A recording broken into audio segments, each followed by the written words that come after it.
Good morning, Skae-J's classes. Good afternoon, whenever she's showing this to you. This is Mr. Mitchell.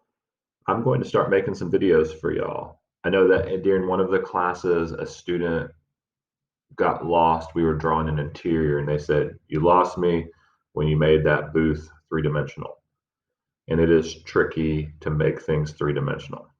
So what we've got here is on this particular screen, I've got this couch, and I'm going to slowly undo all of the different parts of how I drew this couch. So it's a striped couch.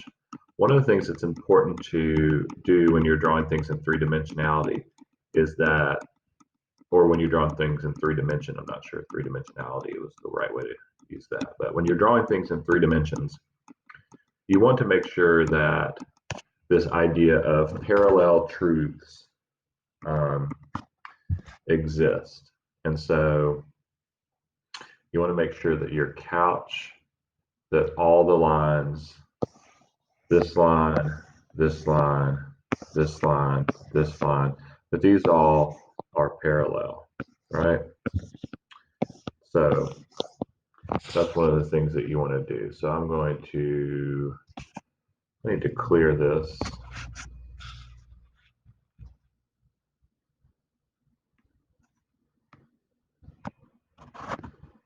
All right, so here I'm going to draw the side of the couch, excuse me. I'm going to draw the side of the couch like this, right?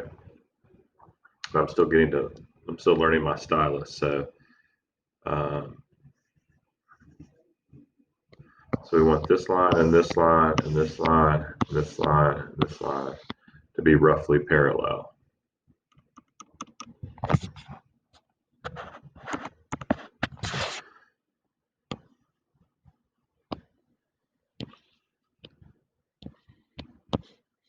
Okay, we'll draw the couch bottom.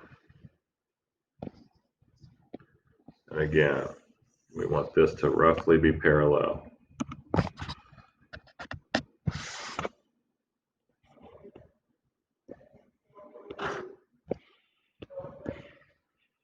And this should line up here. If it doesn't, if you feel like you made a mistake, go to your eraser. I'm going to erase this spot because I feel like it's not quite lined up right. I'm going to make it, that's a little better.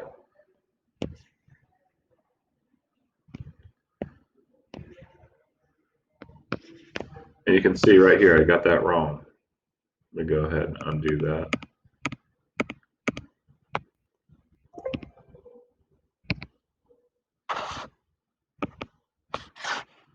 I want to go here. I want this. Yep, I want it to be like that.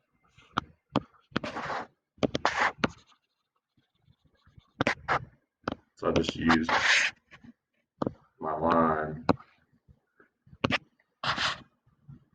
to gauge the right angle and then just erased what I didn't need. Well, it's tricky on this couch. We don't want the cushion to be up here. We want it to be low because we have those armrests. So that drops in there. This is parallel.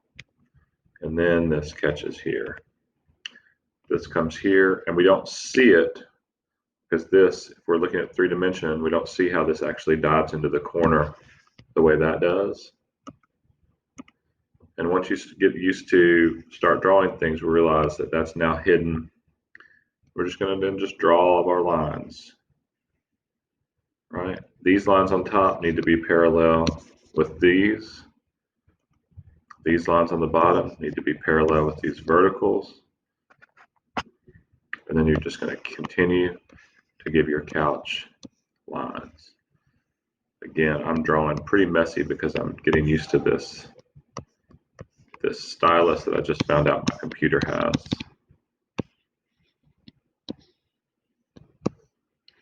But also remember that if you're a messy drawer, it's okay. As long as it's communicating the information that you want it to communicate, it's a good drawing. You don't need to worry about what everyone else says about your drawing. All right, so there's our first drawing of a couch.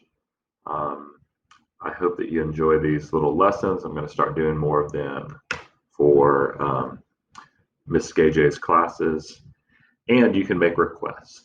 So if you have an idea that you would like for me to show you how to draw, for instance, maybe you want me to show you how to draw a fish with heart-shaped lips.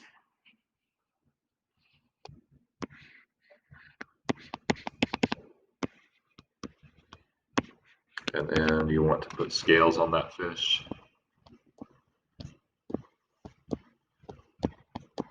Then you could say, Miss Skae-J, can Mr. Mitchell show us how to make a fish with heart-shaped lips?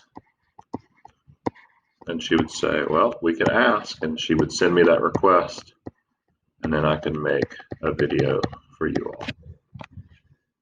All right, and I'll get better at using my stylus, but I think that the general strategies that I'm showing you will translate pretty well, because this is probably the equivalent of how kind of specific my lines were on the whiteboard anyway, and how quickly I was doing this. All right, hope you all have a great day.